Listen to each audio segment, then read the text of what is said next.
안녕하세요. 공부하는 의사 손정식입니다. 오늘은 노인 폐렴, 폐혈증, 근거중심 최신지견에 대해 말씀드리겠습니다. 먼저 증례입니다. 아침 회진 전 간호사 보고를 받았습니다. 김씨 환자분이 좀 처지면서 아침을 못 드셨다고 합니다. 간병인이 깨워서 식사를 드리려고 해도 드시지 못하셨습니다. 아침 바이탈은 BP 120에 60, 하트레이트 95, 레스피라토리 레이트 20, 바디 템퍼러처 37도씨였습니다. 김씨 환자분은 70세 남자로 1년 전 발생한 뇌경색으로 헤미플레지아 발생해서 베드리든 상태로 지내시다 아스피레이션 뉴모니아 발생하여 대학병원 치료받고 2달 전 요양병원에 입원하신 분이십니다. 평소 바이탈은 130에 75고 하트레이트 70, 레스피라토리 레이트 15, 바디 템퍼러처 37도씨 정도셨습니다. 평소에는 헤미플레이제가 있다 하더라도 인사를 드리면 반갑게 악수를 하시는 성격이십니다. 그런데 아침 회진 시에 인사를 드려도 눈을 잘 못 뜨시고 인사를 받지 못하시고 악수를 하려고 손을 내밀어도 손을 뻗지 않으셨습니다. 기저귀를 차고 계신데 어제 저녁 이후로 소변을 보지 않으셨다고 합니다.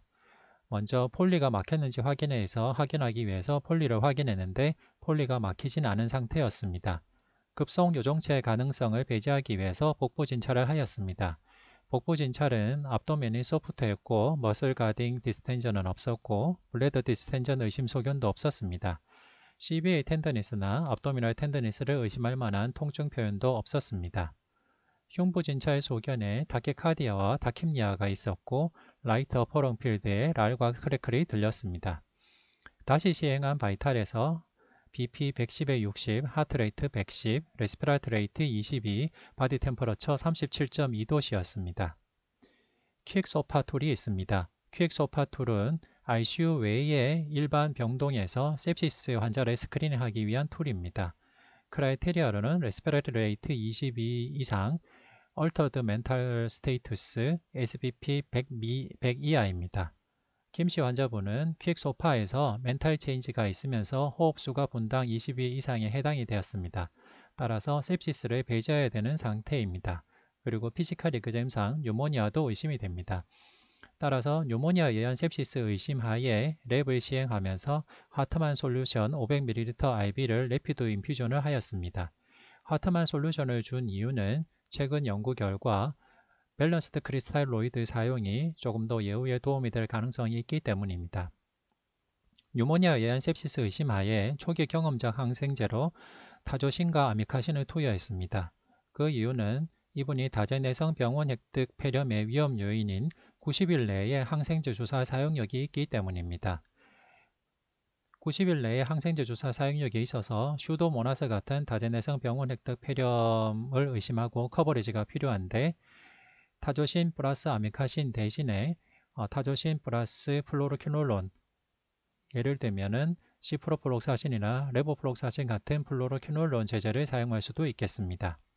그리고 타조신 같은 베타락탐을 사용할 때는 익스텐디드 인퓨전을 하면 슈도모나스 같은 다제내성균 치료에 좀 더 도움이 된다는 연구가 있습니다. 그 이유는 베타락탐 계열은 MIC 이상의 시룸 레벨을 유지하는 것이 균의 치료에 중요합니다.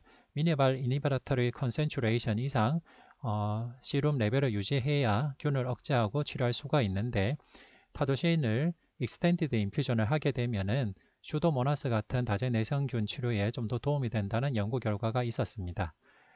익스텐디드 인퓨전하는 방법은 타조신을 처음 첫 번째 주사할 때는 점적 정맥 주사를 하지만은 그 뒤에 주사할 때는 약 20ml per hour 정도로 서서히 인퓨전을 해서 지속적으로 투여하는 방법입니다. 이후에 환자가 피부가 발생했습니다. 이 증례처럼 뉴모니아에 의한 sepsis 환자라도 피부가 없는 경우가 노인 환자에서는 흔히 있습니다. 따라서 멘탈 스테이투스나 레스피라토리 레이트, BP 등이나 피지컬 이그잼 소견을 가지고 뉴모니아나 sepsis를 조기에 의심할 필요가 있겠습니다. 이분에 대한 랩 결과가 나왔는데 랩 결과 류코사이토시스가 있고 썰스에 합당한 소견이 있었습니다. 이런 조침을 했음에도 불구하고 SpO2가 88%로 떨어지고 환자 BP까지 70에 50까지 떨어지는 상황이 되었습니다. 우선 SpO2가 떨어졌기 때문에 O2를 투여했고요. O2의 투여 목표는 SpO2로는 92에서 96% 정도가 권고가 됩니다. 최근 연구 결과 하이퍼옥세미아, 즉 산소 투여가 너무 과한 것도 환자에게 해를 줄 수 있기 때문에 적당한 산소 투여가 필요한데 SpO2의 목표로는 92에서 96% 정도가 권고가 되고 COPD 환자의 경우에는 88에서 92% 정도 SpO2를 유지하는 것이 권고됩니다. IV 플루이드 리서시테이션을 해야 됩니다. 그 이유는 환자분이 뉴모니아에는 sepsis가 발생했고 IV 안티와 플루이드를 투여했음에도 불구하고 BP가 떨어졌기 때문입니다. 그래서 플루이드 리서시테이션을 스타트를 했고 첫 번째로 하트만 솔루션 500ml IV 드랍을 하였습니다. 그와 함께 투여할 필요가 있는 것은 하지 거상입니다. 패시브 렉 레이징 메뉴모를 하게 되면 하지에 있는 수액 300ml 정도를 센트럴 베인이나 라이트 하트 쪽으로 주는 효과, 즉 플루이드 로딩 효과가 있기 때문에 환자의 혈압을 좋아지게 할 수도 있고 이렇게 하지 거상을 했을 때 1분 내에 민 아테리얼 프레셔나 펄스 프레셔가 10% 이상 증가하면 플루이드 치료에 반응할 것으로 예상할 수 있는 플루이드 리스판시브니스가 있다는 것을 볼 수가 있습니다. 플루이드 리스판시브니스라는 것은 septic shock 같은 환자의 경우에는 BP가 떨어진 원인이 플루이드가 모자라서 그런 경우도 있고 아니면은 sepsis에 의한 카필러리의 리키지 때문에도 BP가 떨어질 수가 있는데 카필러리 리키지에서 BP가 떨어진 경우에는 플루이드만 주는 것이 더 해가 될 수도 있습니다. 그런데 플루이드를 적당히 투여했을 때 민 아테리얼 프레셔와 펄스 프레셔가 호전이 된다면 그 뜻은 이분이 현재 상태에서는 플루이드가 좀 모자란 상태이고 이때는 플루이드도 적당히 주면서 카필러리 리키지를 해결하면 septic shock을 더 잘 컨트롤할 수 있다는 상태를 볼 수가 있습니다. 이것이 플루이드 리스판시브니스의 개념입니다.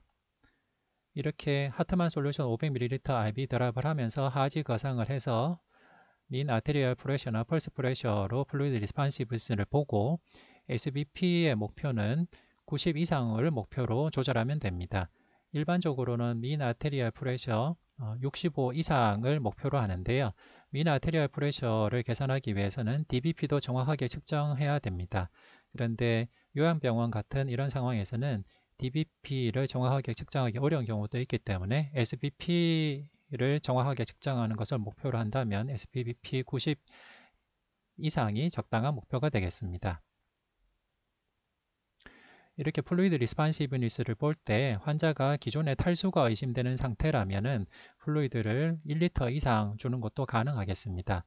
하지만 환자가 기존에 탈수가 의심되는 상태가 아니고 또 고령의 고혈압이나 당뇨같이 심부전 위험 요인이 있는 분 같으면 노로에피네프린을 가능한 조기에 투여하는 것이 도움이 됩니다.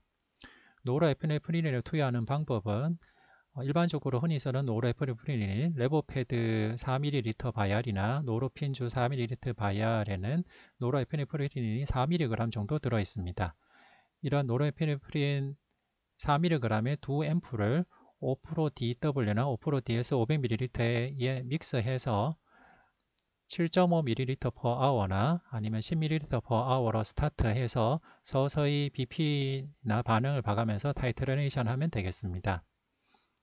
IV 플루이드 리서시테이션 골은 민 아테리얼 프레셔 65 이상인데 말씀드린 대로 DBP를 정확하게 측정해야 되고 계산을 해야 되기 때문에 요양병원 같은 세팅에서는 SBP 90 이상을 목표로 하는 것도 실용적이겠습니다. 그리고 유린 아웃풋이 아워당 kg당 0.5ml 이상을 목표로 하겠습니다.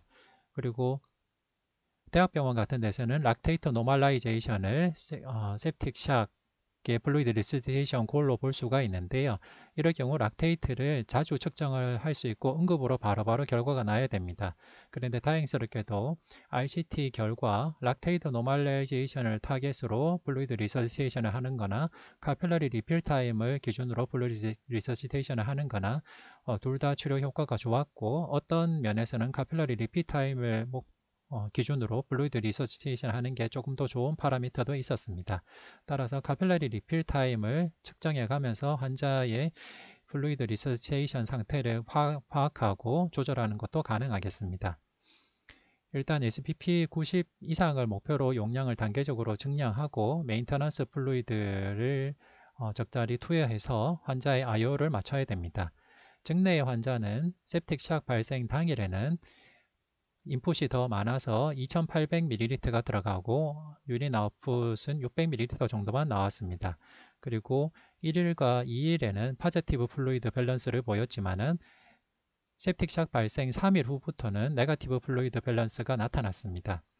이 이유는 sepsis 초기에 디스트리뷰티브 샥 양상으로 나타나는 썰물기 때는 파지티브 플루이드 밸런스 상태가 되도록 만들어줘야만 환자 BP를 유지할 수가 있습니다. 그런데 이렇게 수액이 많이 들어갈 경우에는 합병증, 부작용도 고려를 해야 되는데요. 흔히 나타나는 수액 과다의 합병증은 폐 부종이나 복강내 압력 증가에 따른 인터압도미널 하이퍼텐션, 그리고 복강내 압력 증가에 따라서 키드니 블러드 플로우가 감소하고 키드니 파렌카임의 부종에 따라서 키드니 압력이 올라가서 키드니 내 블러드 플로우가 감소해서 생기는 신기능 저하 같은 문제가 있는지 확인할 필요가 있습니다. 따라서 sepsis 초기에 적절한 수액은 꼭 필요하지만 수액이 너무 과다해서 수액 과다에 따른 폐 부종이나 인트라압도미널 하이퍼텐션, 신기능 저하 같은 부작용이 없는지 관찰하면서 줄 필요가 있겠습니다. 이렇게 환자를 조기에 발견해서 잘 관리하고 조기에 브로드 스펙트럼 안티를 잘 사용해서 박테리얼 버든을 줄이고 서포티브 케어가 잘 되게 되면 일반적으로 septic 발생 한 3일 후 정도 sepsis의 염증 상태가 호전이 되게 되면 썰물기가 오게 됩니다. 이렇게 플로우 페이지 때는 네거티브 플루이드 밸런스를 보이면서 환자가 호전이 되게 됩니다. 이 증례를 통해서 알 수 있는 핵심적인 내용을 말씀드리겠습니다. 먼저 폐혈증의 경우에는 조기에 발견하는 것이 중요한데요. 폐혈증을 의심하고 조기에 발견하는 좋은 툴로서 퀵소파가 있습니다. 퀵소파는 멘탈 체인지 SPP 100 미만 호흡수 분당 22회 이상이고 여기에서 두 가지 이상 해당이 되면은 sepsis를 의심해야 되겠고 배제해야 됩니다. 그리고 뉴모니아에서 안티를 사용할 때 과거에는 다제 내성 병원 획득 폐렴균일 가능성을 예측하는 여러 가지 위험 요인들이 있었는데요. 그런 여러 가지 위험 요인 중에서 가장 강력한 단 한 가지의 위험 요인이 90일 내의 항생제 주사 사용력이었습니다. 따라서 항생제를 사용할 일이 있으면 이분이 3개월 내에 IV 안티를 썼는지 꼭 확인을 해야 되겠고 3개월 내에 IV 안티를 사용했다면 다제내성균의 감염을 보려하고 다제내성을 커버리지 할 수 있는 안티를 사용해야 됩니다. 그리고 병원 획득 폐렴의 항생제 치료 기간이 과거에는 관행적으로 10일이나 2주 정도 또는 그 이상인 경우가 많았는데 여러 연구에서 환자가 IV 안티 사용 후에 환자가 염증 수치가 좋아지고 제너럴 컨디션이 호전이 되고 스테이블해진다면 일반적으로 7일 이내에도 치료가 완료가 될 수 있고 7일 치료한 환자가 항생제 반응을 보이고 스테이블해진 경우라면은 7일 치료하나 항생제를 2주간 치료하나 여우 차이가 없었고 항생제를 2주 이상 치료한 군이 항생제 다른 부작용만 더 많았다는 연구 결과가 있었기 때문에 최근 대부분의 진료 지침에서는 병원 획득 폐렴의 항생제 치료 기간으로 항생제 사용 후 항생제의 반응이 듣고 환자 상태가 호전이 된다면 일반적으로 7일만 권고하고 있습니다. sepsis, septic 환자 치료에서 중요한 것은 환자를 조기에 발견해서 조기에 항생제 치료를 하고 과하지 않은 적절한 치료를 하는 것이 중요합니다. 과하지 않은 적절한 치료란 것은 플루이드와 산소를 적당히 투여하는 것입니다. 그 이유는 플루이드도 드럭입니다. 즉 드럭을 과하게 사용하게 되면 드럭의 부작용이 나타나는데요. 과한 플루이드와 드럭은 해가 될 수 있습니다. 세부적인 내용은 뒤에 또 말씀드리겠습니다. 그리고 산소도 드럭입니다. 즉 과다한 산소는 해가 될 수 있습니다. 따라서 SpO2는 92에서 96% 정도를 목표로 하는 것이 이상적입니다. 과거에는 플루이드 리서시테이션으로 노말 살라인을 많이 썼었는데요. 몇몇 RCT 결과 노말 셀라인보다는 밸런스드 크리스탈로이드인 락테이트드 링거 솔루션, 하트만 솔루션, 플라즈마 솔루션을 사용하는 것이 예후에 더 도움이 된다는 연구 결과가 있어서 최근에는 밸런스드 크리스탈로이드를 좀 더 우선적으로 공고하는 편이고, 노르에피네프린을 조기에 사용하는 것이 환자 예후에 도움이 된다는 RCT가 있어서 가능한 노르에피네프린을 조기에 사용하는 것을 권고하고 있습니다. 그리고 초기 septicshock 환자에서 그 환자의 리스테이션 고를 락테이트 레벨을 가지고 조절이 되는지 보는 방법이 전통적인 방법이었는데, 이를 위해서는 락테이트 응급검사가 자주 가능한 곳이야만 가능합니다. 그런데 다행스럽게도 카필라리 리필 타임, 모세혈관 재충만 시간 3초 미만을 목표로 소생술을 해도 락테이트 레벨 타겟티드 리서치테이션 하는 것보다 열등하지 않았고, 몇몇 부분은 좋은 것도 있었다는 연구 결과가 있어서 카필러리 리필 타임이나 스킨 컬러 체인지를 봐가면서 리서치테이션을 하는 것도 가능하겠습니다. 플루이드에 대해서 좀 더 말씀해 드리겠습니다. 플루이드도 드럭입니다. 즉 불필요한 과한 수액 치료는 해로운데요. 그 이유는 다음과 같습니다. septicshock의 주된 패소제네시스는 카필라리 릭입니다. 즉 하이포볼레믹 샥 같은 경우에는 수액이 모자라서 샥이 오게 되는데요. septicshock의 주된 기전은 하이포볼레미아가 아니라 염증에 의한 카필라리 릭입니다. 이렇게 염증이 생겨서 엔도셀리어 퍼밀리티가 증가하고 카필라리 릭이 되는 상태인 경우에 이때 플루이드를 과하게 투여하면 인터스티ци움의 에데마가 더 심해지고 몸의 부종이 더 심해지게 됩니다. 이렇게 부종이 되게 되면 여러 가지 합병증들이 생길 수가 있는데요. 복강 내에 부종이 생겨서 복강 내 압력이 올라갈 수가 있고, 복강 내 압력이 올라감에 따라서 비나 카바가 눌려서 레날 블러드 플로우가 감소할 수도 있습니다. 그 외에 장에도 에데마가 생겨서 GI 트러블이나 말옵서션도 생길 수가 있습니다. 따라서 플루이드 오버로드에 따른 부작용, 합병증은 전신에 생길 수 있는데요. 예를 들면 세레브랄 에데마로 데릴리움이 생길 수 있고, 폐부종으로 호흡곤란이 생길 수 있고, 마이오카디움에도 에데마가 생길 수 있고, 헤파틱 컨제션도 생길 수 있고, 거태 에데마도 생길 수가 있고, 하지나 상하지 부종도 생길 수가 있고, 레날 비너스 프레셔가 레날 베인이 눌리게 되고 레날 인터스티셜 에데마가 생겨서 레날 블러드 플로우가 감소해서 어큐트 키드니 인저리가 생길 수도 있습니다. 이런 개념을 가지고 플루이드를 적당히 줘야 되겠고, 플루이드 리스판시비리티를 봐가면서 수액의 양이 너무 과하지 않도록 적당한 수액을 주는 것이 꼭 필요하겠습니다. 그리고 sepsis는 몇 가지 페이지를 그리게 되는데요. 일단 플루이드 테라피의 페이지를 보기 전에 봐야 될 개념이 플루이드 리스판시브니스입니다. 플루이드 리스판시브니스를 보여주는 플랭크 스탈린 커브를 보겠습니다. 플랭크 스탈린 커브는 환자가 디하이드레이션 되어 있는 상태에서는 플루이드를 조금만 줘도 스트로크 볼륨이 증가하게 되는데, 환자가 디하이드레이션이 되어 있지 않은 상태에서는 플루이드를 준다 하더라도 스트로크 볼륨의 증가는 별로 없습니다. 즉, 환자가 하이포볼레믹 샥이라면 플루이드를 주면 스트로크 볼륨이 증가하고 BP가 호전이 될 수가 있습니다.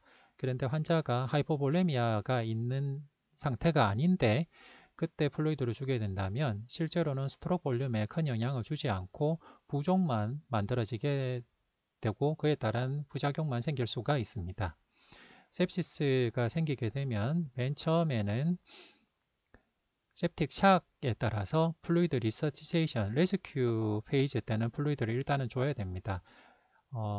septic shock 초기에는 바이탈 오간에 가는 블러드 플로우가 절대적으로 감소하기 때문에 일단은 바이탈 오간에 어느 정도의 블러드 플로우를 주기 위해서 볼루스 플루이드가 들어가야 되겠고요. 그 다음엔 티슈 퍼퓨전을 유지하기 위해서 옵티마이제이션이 필요합니다. 이때는 환자의 바이탈 오간이 부종이 없이 적절하게 블러드 플로우가 갈 수 있도록 적절한 조절이 필요하게 되겠고, 레스큐 페이지 때 가능한 조기에 브로드 스펙트럼 안티를 잘 사용해서 박테리얼 버든을 줄이고 환자의 염증 상태를 감소시키게 되면 서서히 서포티브 케어 후에 스테빌라이제이션 페이지가 오게 됩니다. 이때는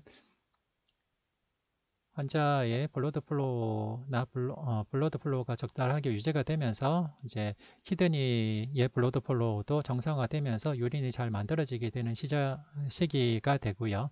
나중에 환자 상태가 더 호전이 되게 되면은 다이유레식 페이지, 즉 디에스컬레이션 페이지가 돼서 이때는 소변이 많이 나오면서 환자가 호전이 되는 페이지로 가게 됩니다. 이 페이지를 크게 썰물기와 밀물기로 볼 수가 있습니다. 썰물기는 sepsis 초기에 디스트리뷰티브 샥 양상이 나타나는 시기고요. 이때는 적당한 수액을 줘야 멀티플 오간 디스펑션 신드롬이 생기지 않을 수가 있습니다. 그래서 바이탈 오간의 블러드 플로우를 유지하기 위해서 일단은 리서스테이션 플루이드, 볼루스 플루이드가 어느 정도 필요하고 그렇기 때문에 파지티브 플루이드 밸런스가 될 수밖에 없습니다. 하지만 이 시기에 디스트리뷰티브 샥 양상이기 때문에 플루이드가 너무 과하게 들어가게 되면 바이탈 오간이나 소프트 티슈에 이데마가 생기게 되고 그에 따라서 바이탈 오간의 블러드 플로우가 더 감소할 수도 있기 때문에 너무 과하지 않도록 주의할 필요도 있습니다. 근데 초기에 안티를 잘 사용하고 박테리아의 버든을 잘 줄여주고 서포티브 케어를 잘하게 되면 서서히 환자 염증이 호전이 되면서 밀물기가 오게 됩니다. 이때는 네거티브 플루이드 밸런스가 되게 되고요. 일반적으로 septic 샥 발생 3일 후에 생기게 됩니다. 이러면서 환자의 소변량이 늘게 되면서 환자가 상태가 호전이 되는 시기가 되게 됩니다. 따라서 septic 샥 환자는 이 환자가 어느 페이지에 있는지를 잘 확인하고 그 페이지에 맞게 플루이드를 주고 노르에피네프린을 잘 사용할 필요가 있습니다. 그리고 노말 셀라인을 과거에 플루이드 리스데틴을 많이 사용했는데요. 노말 셀라인은 사실 피지올로직하지 않는 플루이드입니다. 그 이유는 노말 셀라인은 애시딕한 플루이드이면서 클로라이드가 너무 많습니다. 따라서 노말 셀라인 그 자체는 하이퍼클로레믹 애시딕한 플루이드인데요. 따라서 완전히 피지올로직하지 않은 플루이드입니다. 따라서 응급실에서 플루이드를 맞는 환자나 ICU에서 플루이드를 맞는 환자들을 대상으로 밸런스드 플루이드를 주는 군과 그냥 노말 셀라인을 주는 군 두 군을 비교한 전향적 연구가 시행이 됐었습니다. 그 전향적 연구 결과를 보면 우선 응급실에서 정맥수액 치료를 받은 중환자가 아닌 성인 입원 환자를 대상으로 한 솔티드 트라이얼이 있습니다. 솔티드 트라이얼에서는 밸런스드 크리스탈로이드로 링거스 락테이티드 솔루션이나 플라즈마 라이트를 줬고 노말 셀라인 군과 비교를 했습니다.